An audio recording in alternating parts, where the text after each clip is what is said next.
Hello, it's Charles with Uber Eats. Today is Saturday, November the 9th, 2024, and it's almost 9 a.m. here in Oklahoma City.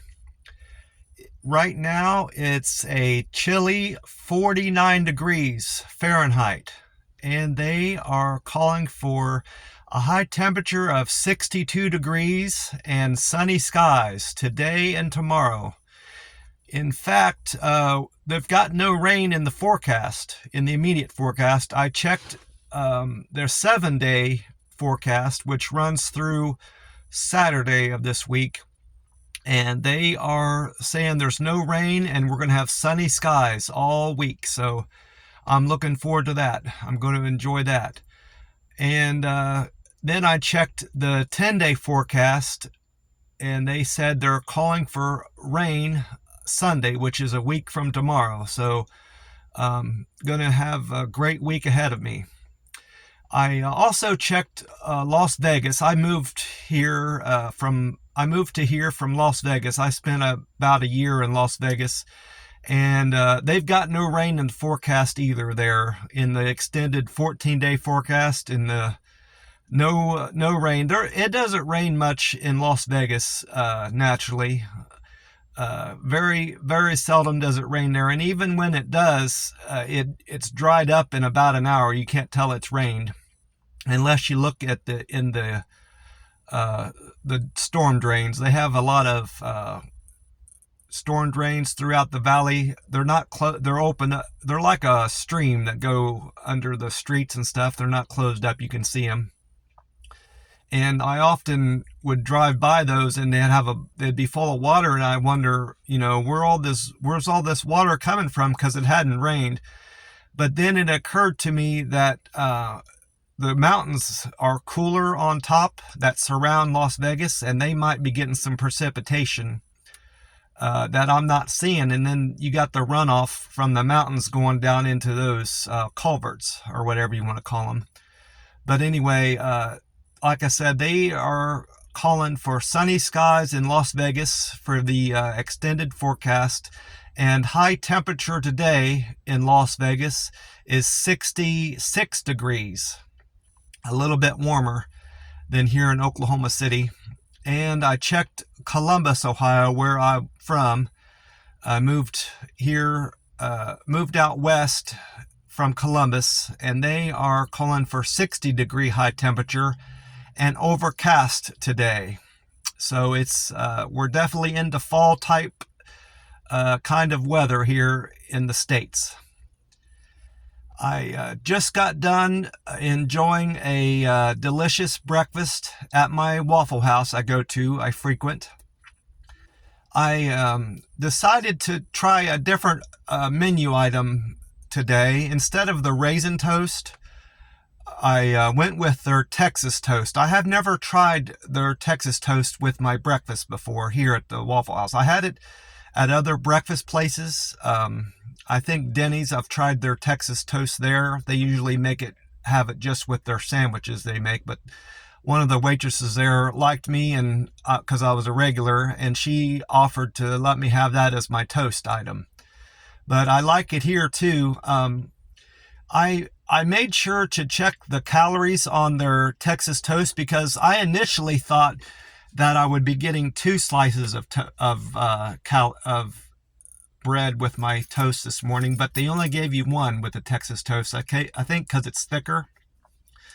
But their website, the Waffle House website, says I wrote it down because I wasn't going to be able to remember. Their Texas toast is 200 calories. Their raisin toast, which is what I have been getting for the last couple weeks. Before that, I was just getting plain white toast. Their raisin toast is 300 calories per serving. Their wheat is 220 calories, and their white is 230. So I am getting less bread with my breakfast now, but I like the Texas toast because it's more substantial and it's less in calories. So I'm saving almost 200 calories, depending on how much butter I put on it and whatever. I'm saving almost 200 calories for every breakfast if I continue with this. So I think I'm going to continue ordering the Texas toast from now on with my 4 eggs over easy, bacon, well done, waffle, and plain hash brown. I don't put any ketchup on my on my hash browns, and I don't add any other toppings. I only put pepper on my eggs. That's the only extra I put on my stuff. Of course, I'm using creamer and the 0-calorie sweetener in my coffee, so I'm getting a little bit of extra calories in my coffee. But I've tried here lately. I've tried just drinking my coffee plain, and I don't like it. I like the taste of the cream in there, so I feel like I can afford that, especially with the extra steps I get in every day at my work and after work, which I'm going to be doing. I'm going to be getting extra steps in all next week, today, tomorrow, and all next week into the next weekend. So that I'll be burning off any extra calories that I need to. I enjoyed my breakfast for the most part. They didn't get my waffle as well done as I like, but the manager knew this when she put my plate up there. She goes, "This is as dark as we can get your waffle, Charles." And she said, because we got new waffle plates in. I guess they replaced the metal part of all their waffle makers, and that was fine. It was dark enough because I like my waffle to be kind of firm when I'm spreading butter on it, because sometimes when the waffle isn't well done enough and I'm spreading the butter on top, it kind of tears up the waffle. And that didn't happen today, but it still wasn't as dark as I like. Her explanation of why the waffle wasn't getting dark enough didn't really make sense to me. She could have just left it in there long enough for it to get darker and more well done. I wasn't in a hurry for my waffle, but I'm not going to say anything about it because I trust the people here at the Waffle House, but in general, if you complain about how your food is prepared, there is a risk of them doing something to your food, spitting in it, or doing something nasty with your food. And I know this is the case. I've worked in other food establishments. I've worked at pizza places. I've worked in steakhouses, and I've worked in fast food burger places. I'm not going to name the names of them because because of the nature of what I'm discussing, but I have seen firsthand, it's not a practice that is accepted in these places, but the people are people, and they will do things to your food. There's people in every restaurant business that I've worked in that will do stuff to people's food if they don't like them. So it's my practice to not complain about my food, and just, unless it's completely unedible, I won't eat it, but I won't say nothing. I'll just say I'm full, and that's why I left food on my plate. Because I generally clean my plate every time I eat somewhere, especially since I've started OMAD. But in the steakhouse, there was a guy there that had a bad leg. He was born that way. And it wasn't an injury he endured, but he walked with a limp and had I guess he never told me, but I think he was missing part of his leg, like from the knee down was like an artificial leg. I could tell because how his pants when he would walk, his pant leg was real tight. You could see the outline of his leg, and it was too thin to be a normal leg. But anyway, he would whenever he would see a customer in line that would frequently complain about their meal, he would do nasty stuff to their baked potato. And I'm not gonna say exactly what he would do because it's really gross, but that's one circumstance I saw at the steakhouse I worked at. And then at the Burger King, I worked there right out of high school when we moved southeast of Columbus into another county. That place is a well-known hamburger spot, and this involved the manager there. He didn't care for quite a few of the customers that they had, especially the ones that were go through the drive-through. And he would, whenever in the morning, we would clean out the shake machine. We would do it in the morning and at night, 2 times during the day.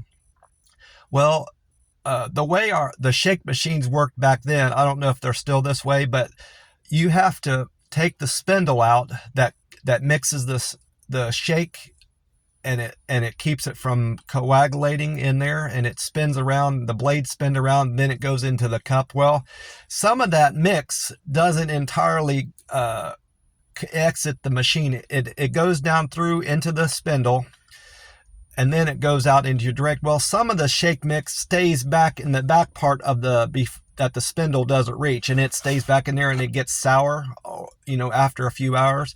Well, whenever you clean it, there's a button you can hit, and it allows that excess shake mix to go back in, to come out. Well, you have to catch that in a cup to avoid it from getting everywhere, and you don't want the mess, So, well, that manager, whenever he'd have this certain customer come through that he don't care for because they complain too much, he would mix that nasty stuff in with their shake, and give it to them. That's another circumstance that I would have that I've seen people mess with their food. And then at the pizza place that I worked at, that place was nasty in general. I found a lot of the practices that they did there were quite awful, but we always had bad people. Most of the people there that we had problems with were people that we delivered food to, because they would always call back and complain about the service they were rendered, and then want to get discount on their food. Well, that's another circumstance. I'm not going to go into details there, what they do that to customers they don't like. But the moral of this story is, if I can give you any good advice for ordering food at a restaurant, don't complain about your meal, and be nice to your servers, and tip your servers if they were pleasant with you and gave you good service, kept your coffee full and whatnot, and put your order in correctly. Unless the service was just atrocious, give them something. It don't matter if it's just 10%, tip them something. And because in my mind, you've made the decision to order food there and sit down in the restaurant, and just tipping is part of the deal. That's my policy anyway. That's how I feel about tipping and treating your server appropriately. I always tip at the Waffle House and the Denny's, any breakfast place I eat at in the morning. And if I eat at these bar and grills to get a hamburger, or a hamburger place here, I always, if I'm sitting down and the person has brought me my meal to the table, that's a tip. That's when I tip. But anyway, that's going forward. I'm going to be ordering Texas toast at the Waffle House in the morning when I go in on the weekend to eat. I've just been eating here on Saturdays and Sundays because of my work schedule. I haven't been able to eat breakfast in the morning, and that's fine. I go to this Chinese place after work for my OMAD, my one meal a day. And speaking of my OMAD and my weight loss goals, I hit a new low this morning. I weighed in, and I'm in the 140s now. I'm 149.6. I'm under 150, so I'm very happy. I didn't expect that to happen until Monday, based on how I've been losing weight, but I'm already there. So I'm well on my way to hitting my 140 mark by December 31st. I only need to lose 9 more pounds, and I'm well on my way if I keep on track. The next 3 days are important because I'm most likely going to weigh even less going into Monday morning. I might be down to 148, but I need to remind myself Monday, because Monday, of my weight loss goals and how much this means to me, because I will have eaten the day before Sunday morning, and then I won't eat again until Monday afternoon because of my shift. And that's almost a 30 to 32 hour fast, which I'm not, I can tend to struggle with that a little bit because I'm already so lean. And I know Monday I'm going to be feeling fatigued and tired and weak. And I I may want to give in, but I got to remind myself how important it is to maintain my weight loss, and I will drink plenty of water. So that's something I need to keep in mind all day Monday. I've got some errands planned today. Now that I've finished my breakfast and it's after 9 now, I looked at my pants. I'm down to, I have 4 pairs of pants, and all of them need some sort, have holes in them in some fashion. The best pair of pants I have still have a little tear on the right knee. So I'm at the point now where I need to decide if I'm going to buy another pair or two and throw these away. I can't really donate them because they're in too bad a shape. I suppose I could donate the pair that just has a little tiny hole on the knee. But in any event, I'm at the point now where I need to decide if I'm going to throw these out and buy a couple new pair of pants, or am I going to mend these? So I decided to take them somewhere and have them mended today. I looked on Google, and there's a place here in Oklahoma City that has good Google review for their service on mending jeans, wedding dresses, and other sorts of clothes. They tailor and they mend and all sorts of stuff, and they've got great other customers that have shopped with them have given them great reviews, and very few bad reviews. I can't really tell what the name, I don't know the name of the place. I wouldn't really say it on here anyway, but for some reason, most of Google results will show you the name of a place, but this place is all in Chinese letters. So it's obviously a Chinese-owned place, but I don't know why they don't have the name of their place in English. But I'm going to go there regardless, and hopefully there's not much of a language barrier, because I do have some specific instructions and things I want done with these blue jeans to get them mended and patched properly. So I'm gonna also, I need to also remember to do a Google review on this place and take pictures of my jeans before and after, so I can give them some good credit for how good they do or bad they do. I don't know what kind of service I'm going to get, and I need to decide if I'm going to tip them or not based on how they do me. So I've got that planned for today, and then after that I'm going to take my walk at the park. Assuming that it's not too wet there. It rained a good bit overnight. We didn't have thunderstorms, but it rained a little bit overnight. I didn't hear the rain, but I could tell from the sidewalk out front of my apartment that because it was still wet, it had rained a good bit. So hopefully I can get my steps in at the park, and the paved trail isn't all soaked again with mud and debris and stuff. Speaking of the Google review, I was incorrect when I put on here that you have to have 100,000 points to be a level 10. That's not right. I went into Google again, and that's what you need to have to be at a level 10 Google reviewer. A level 7, I wrote it all down here because no way for me to remember all this, but level 7 Google is 5,000. You have to have 5,000 points to be level 7, which I'm only 120 points away from that. So I'm about probably 2 more reviews and I'll be there. And then level 8 is 15,000, level 9 is 50,000, and then level 10 is 100,000. So before long at all, I may by this time next year I may have already been at level 8 at the rate I'm going. And there's also badges that you can earn as a Google reviewer. My next badge is to be a master photographer. I need to upload 632 more pictures on Google, and I need to have 531,000 more views of my pictures and people reading my content on the Google reviews of stores and restaurants and stuff like that. Well, that's about it. Did my weight loss update and what I've got planned for today and the weather. I want to wish you all a great weekend and hope you stay blessed.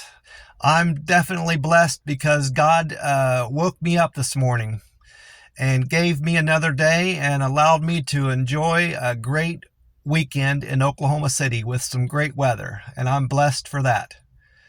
I wanted to remind you all to drink plenty of water and stay hydrated, especially if you're going to be out enjoying the weather wherever you're at and getting some extra steps in. Make sure you drink plenty of water and make sure you're properly fueled.